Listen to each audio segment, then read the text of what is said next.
আসসালামু আলাইকুম। আজকে সকালবেলায় একটা দুঃসংবাদ পেলাম। ঘুম থেকে উঠে যেই পত্রিকার শিরোনামগুলো দেখতে দেখতে দেখলাম যে ৩ জন শিক্ষার্থী শেষ কক্সবাজারে। উত্তাল সমুদ্রে নেমে ভেসে গেলেন চট্টগ্রাম বিশ্ববিদ্যালয়ের ৩ শিক্ষার্থী। দর্শক, আমি নিজের চোখে একটা দৃশ্য দেখেছি। গত পরশুদিন আমি কক্সবাজারে ১ দিনের জন্য গিয়েছিলাম। তো সকালবেলায় উঠে আমি দেখলাম যে ঝিরঝির বৃষ্টি কক্সবাজারে, এবং তুলনামূলকভাবে উপর থেকে সাইমন হোটেলে ছিলাম। উপর থেকে যখন আমি নিচের দিকে তাকালাম, দেখলাম যে বিচে সমুদ্র সৈকত জুড়ে হাজার হাজার মানুষ, অগণিত মানুষ। ৩ দিনের ছুটিতে একেবারে সমস্ত হোটেলগুলো, প্রায় ৫০০-র উপরে হোটেল কক্সবাজারে, কোনোটাতে কোনো সিট খালি নেই। এত ভিড়, মানে সুযোগ পেলেই তো মানুষের আর কোনো জায়গা এই একটাই, সেটা হলো কক্সবাজার, সেখানে যায়। কিন্তু আমার কাছে মনে হলো রাতের বেলায় আমি যেই ঢেউ দেখলাম শান্ত, পরের দিন সকালবেলায় নিম্নচাপ ছিল এবং সমুদ্রের পানি যে যথেষ্ট পরিমাণ উত্তাল ছিল, ঢেউ ছিল বড় বড়। তখন চিন্তা হলো এইরকম ঢেউয়ের মধ্যে পরিস্থিতি আরও যদি অবনতি হয়, যদি বড় ঢেউ আসে, তখন কি হবে? হাজার হাজারে, এবং কোথাও দেখলাম না যে কোনো সতর্ক বাণী উচ্চারণ করা হচ্ছে, মাইকিং করা হচ্ছে, এবং ওইরকম কোনো ব্যবস্থা আছে আমার কাছে মনে হলো না। খুবই অনিরাপদ একটা বিচ আমার কাছে মনে হলো। তো এরকম চিন্তা করতে করতে আমি কিন্তু আসছিলাম যে পরিস্থিতি যদি আরও থেমে যায় তো তাহলে ভালো। কিন্তু আমি কক্সবাজারে আমার সন্ধ্যা ৬টায় ফ্লাইট ছিল। তার আগ পর্যন্ত যেটা দেখছিলাম যে মানে শহর জুড়ে বা পুরো কক্সবাজারে একটা নিম্নচাপ এবং ঝিরঝির করে বৃষ্টি হচ্ছে কন্টিনিউয়াস। তার মানে হচ্ছে একটা নিম্নচাপ তৈরি হয়েছে। নিম্নচাপ হলে যেটা হয়, সমুদ্র উত্তাল হয়।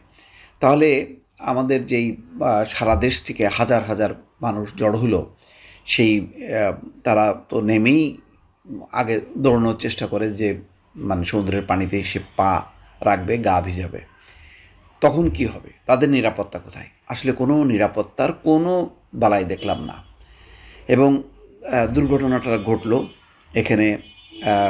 এখন দেখছি সেই কক্সবাজারে হিমছড়ি সমুদ্র সৈকতে ঘুরতে গিয়ে নিখোঁজ হয়েছেন চট্টগ্রাম বিশ্ববিদ্যালয়ের ডেভেলপমেন্ট স্টাডিজ বিভাগের ২৩-২৪ সেশনের ৩ শিক্ষার্থী। এর মধ্যে ইতিমধ্যে একজনের মরদেহ উদ্ধার করা হয়েছে। মঙ্গলবার বিকালে সমুদ্র সৈকতের হিমছড়ি পয়েন্ট থেকে তার মরদেহ উদ্ধার করা হয়। এই ঘটনায় নিখোঁজ আরও ২ শিক্ষার্থী। আল্লাহ মাবুদ, হয়তো সেই ৩ শিক্ষার্থী ভেসে গেছে, তাদের হয়তো মরদেহ পরে উদ্ধার হবে। আমি আল্লাহর কাছে দোয়া করি যাতে তারা মানে জীবিত ফেরেন। কিন্তু এইসব ঘটনায় মানে সম্ভাবনা খুবই কম থাকে। চট্টগ্রাম বিশ্ববিদ্যালয়ের সহকারী প্রক্টর ডেভেলপমেন্ট স্টাডিজ বিভাগের সহকারী অধ্যাপক সাইদ বিন কামাল চৌধুরী বিষয়টি জানিয়েছেন। মারা যাওয়া শিক্ষার্থীর নাম কে এম সাদমান রহমান। তিনি ঢাকার মিরপুরের বাসিন্দা। কে এম আনিসুর রহমানের ছেলে। নিখোঁজ ২ জন হলেন আনিস আহমেদ এবং অরিত্র হাসান। তাদের ২ জনের বাড়ি বগুড়ায়। ৩ জনই বিশ্ববিদ্যালয়ের শহীদ মোহাম্মদ হোসেন আবাসিক হলের শিক্ষার্থী। যাই হোক, ঘটনাটা পরিষ্কার। এখানে যে পরিমাণ আমি ভিড় দেখলাম বিচে, এবং যে পরিমাণ ঢেউ, উত্তাল ঢেউগুলি আছড়ে পড়ছে সৈকতে, তাতে আরও বড় দুর্ঘটনা ঘটতে পারত। কিন্তু সবচেয়ে বড় কথা হলো যে আমাদের এই একমাত্র বিচ, সেটা আমরা নিরাপত্তার চাদরে ঢেকে দিতে পারলাম না। এমন কোনো ব্যবস্থা রাখলাম না যে আবহাওয়ার মানে সতর্ক সংকেত অনুযায়ী আমরা বিচে যত মানুষ আছে তাদের কাছে বার্তা পৌঁছে দেব যে ভাই, এরকম একটা বিপদ আসতে পারে, এখন সমুদ্র উত্তাল, যে কোনো সময় একটা দুর্ঘটনা ঘটতে পারে, আপনারা নিরাপদ জায়গায় চলে আসুন। না, সেরকম কিন্তু আমি দেখলাম না। তো আমাদের এই বিপজ্জনক পরে কি হবে যদি এইভাবে মৃত্যু, এটা তো আর প্রথম ঘটনা না, এর আগেও এইরকমভাবে ধারাবাহিকভাবে ঘটেছে। এটা যদি মৃত্যুর উপত্যকা হয় তাহলে তো একদিন আন্তর্জাতিক বিশ্বে সবচেয়ে বিপজ্জনক বিচ হিসেবে কক্সবাজার চিহ্নিত হবে এবং সেইটা তালিকায় অন্তর্ভুক্ত হবে। আমরা কি সেই দিকেই যাচ্ছি?